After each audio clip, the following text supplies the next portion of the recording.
अस्सलाम वालेकुम दोस्तों। जो डायबिटीज़ है, शुगर का मर्ज़ है, उसमें एक डिफेक्ट जो है वो तकरीबन हर दूसरे शख्स को होता है और वो है मेमोरी लॉस। कई हमारे जो शुगर के पेशेंट्स हैं वो अक्सर ही शिकायत कर रहे होते हैं, डॉक्टर साहब जब से हमें डायबिटीज़ हुई है हमारी याददाश्त आहिस्ता आहिस्ता कमज़ोर होती जा रही है। कई ऐसे प्रोडक्टिव लोग हैं जो कि मैनेजर्स हैं, एग्जेक्टिव्स हैं, मुख्तलिफ कंपनीज़ में बड़ी अच्छी पोस्ट पे बैठे हुए हैं, तो वो भी ये शिकायत अक्सर करते हैं कि डॉक्टर साहब जब से हमें डायबिटीज़ हुई है आहिस्ता आहिस्ता जो हमारा मेमोरी है वो कमज़ोर होती जा रही है और हमारे काम के दौरान, ख़ास तौर पे फाइनेंशियल वर्क के दौरान हिसाब किताब में कुछ गलतियां ऐसी हो जाती हैं जो कि बड़ा नुकसानदेह साबित होती है हमारे बिज़नेस के लिए, हमारे ऑफिस के लिए। तो हमें ऐसा कुछ कीजिए कि हमारा ये जो मेमोरी लॉस है ये ख़त्म हो जाए या ये रिवर्स हो जाए।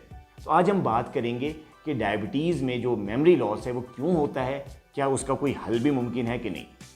देखिए दोस्तों, डायबिटीज़ में जो है ये देखा गया है कि जब किसी ऐसे पेशेंट का जो कि डायबिटीज़ अच्छी तरह से कंट्रोल नहीं कर पा रहा, दवाइयों के साथ साथ एक्सरसाइज भी नहीं करता, परहेज़ भी इतना नहीं करता, तो उसके शुगर लेवल्स हाई रहना शुरू हो जाते हैं।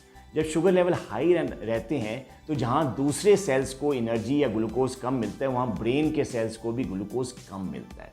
तो जो ब्रेन के सेल्स हैं वो भी आहिस्ता आहिस्ता कमज़ोर होना शुरू हो जाते हैं। जहाँ पे हमारा मेमोरी सेंटर है, जहाँ हमारा ब्रेन फुली तौर पे जो काम करता है, कॉग्निटिव फंक्शंस वहाँ से चलते हैं, पूरी बॉडी को कंट्रोलिंग जो अथॉरिटी है वो ब्रेन है।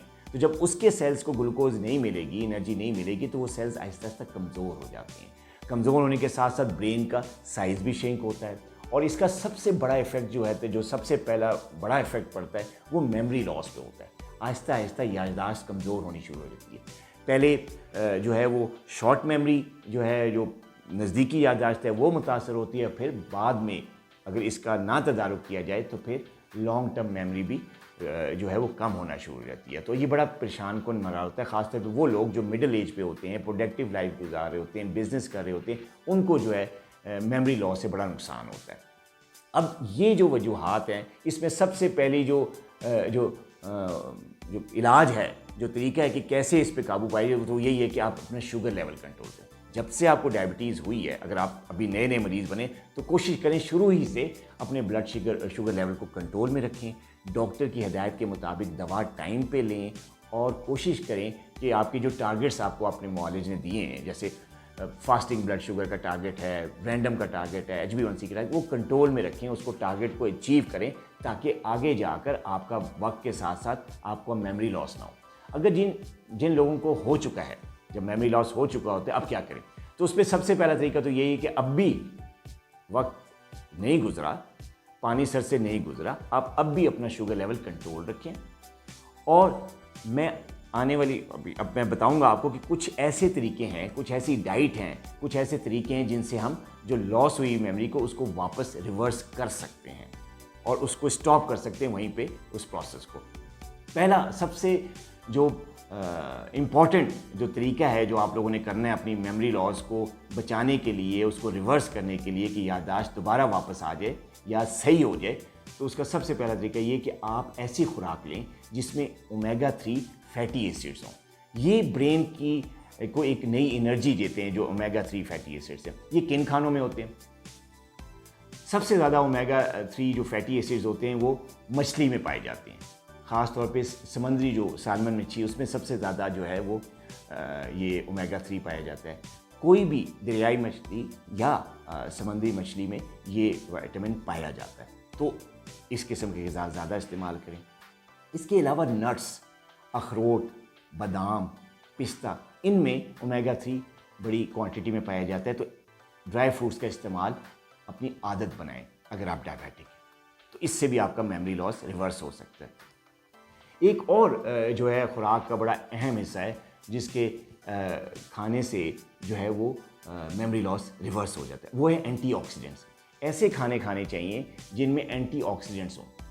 और एंटीऑक्सीडेंट्स किन खानों में होते हैं? Berries, blackberries, strawberries, blueberries, cherries, ये सारी ऐसे फ्रूट्स हैं जो कि ख़ास किस्म के मौसमों में आते हैं, थोड़े टाइम के लिए आते हैं, लेकिन कोशिश करें इन फ्रूट्स को अपनी ग़िज़ा का रेगुलर हिस्सा बनाएं। इससे आपको प्रॉपर एंटीऑक्सीडेंट्स मिलते हैं, जिससे आपकी मेमोरी जो है वो ठीक होना शुरू हो जाती है। इसके अलावा डार्क चॉकलेट्स से भी जो है एंटीऑक्सीडेंट्स मिलते हैं, उसके खाने से भी। लेकिन क्योंकि शुगर है, आपको चॉकलेट से आपका शुगर लेवल बढ़ सकता है, लेकिन डार्क चॉकलेट में ग्लाइसेमिक इंडेक्स इतना ज़्यादा नहीं होता जैसे आम जो कमर्शियली प्रिपेयर्ड चॉकलेट्स होते हैं। तो इसको भी आप खाली पेट शुगर लेवल कंट्रोल करके इसका भी इस्तेमाल कर सकते हैं, जिससे आपका मेमोरी लॉस जो है वो ठीक हो सकता है। इसके अलावा जो है वो जितने भी फ्रूट्स हैं, मौसमी फल हैं, उनमें भी अच्छा खासा एंटीऑक्सीडेंट्स होते हैं। और इसके अलावा स्पिनच, साग, किसी किस्म का भी साग जो है उसमें एंटीऑक्सीडेंट्स होते हैं। तो जब साग वाला का मौसम हो तो आप कोशिश करें कि साग को अपनी ग़िज़ा का हिस्सा बनाएं, इससे आपको प्रॉपर एंटीऑक्सीडेंट्स मिलते हैं, जिससे मेमोरी लॉस ख़त्म हो जाता है। कुछ ऐसे और विटामिन्स हैं जिसमें रिसर्च ने इस बात को साबित किया है कि उससे भी मेमोरी बढ़ती है। उसमें सबसे ज़्यादा इंपॉर्टेंट विटामिन है विटामिन ई।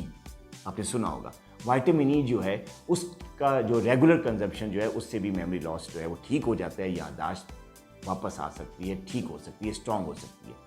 अब ये किन ग़िज़ाओं में विटामिन ई होता है? साग का जैसे मैंने नाम लिया, इसमें विटामिन ई होता है।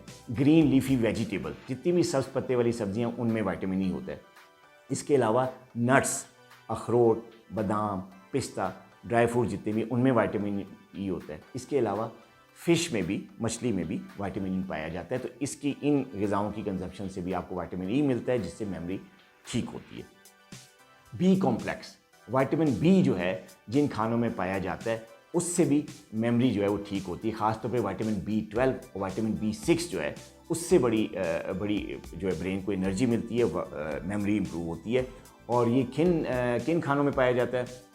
जो बी कॉम्प्लेक्स है वो गोश्त में बहुत ज़्यादा पाया जाता है, ग्रीन लीफी वेजिटेबल्स में बहुत ज़्यादा पाया जाता है। इस तरह मौसमी जितने भी फल होते हैं उनमें अच्छी खासी तादाद विटामिन बी कॉम्प्लेक्स की होती है, जिसके खाने से आपकी मेमोरी ठीक हो सकती है। अब बात करते हैं विटामिन डी की। विटामिन डी का भी बहुत बड़ा रोल है मेमोरी की इम्प्रूवमेंट के लिए। और सनलाइट का एक्सपोजर, सूरज की शुआओं का exposure vitamin D level improve करता है। इसके अलावा जो डेयरी प्रोडक्ट्स हैं, दूध है, मक्खन है, इनके इस्तेमाल से भी जो है विटामिन डी जो है वो मिलता है आपको। सैल्मन फ़िश मछली जो है उससे भी विटामिन डी मिलता है। तो उस ऐसे खाने खाए जाएँ या सनलाइट का एक्सपोजर लिया जाए जिससे विटामिन डी मिले। विटामिन डी से भी मेमोरी इंप्रूव होती है। अब हम बात करते हैं कुछ ऐसे 2 लाइफस्टाइल्स की जिससे मेमोरी इंप्रूव होती है। नंबर 1, 8 घंटे की नींद ज़रूर लेनी है। 8 घंटे की नींद जो डायबिटिक्स लेते हैं, सुकून की नींद, उनकी मेमोरी कभी भी जो है वो लॉस नहीं होती और इम्प्रूव करती है। एक भी बात, एक्सरसाइज, रेगुलर एक्सरसाइज, खासतौर पे तेज़ walk, brisk walk, swimming, cycling या किसी भी किस्म का खेल को खेलने से भी मेमोरी इंप्रूव होती है। तो जो लोग डायबिटिक्स हैं उनको चाहिए कि एक्सरसाइज को अपनी आदत बनाएं, इससे भी मेमोरी लॉस ठीक हो सकता है। अपना बहुत ख्याल रखिएगा। अल्लाह हाफिज़।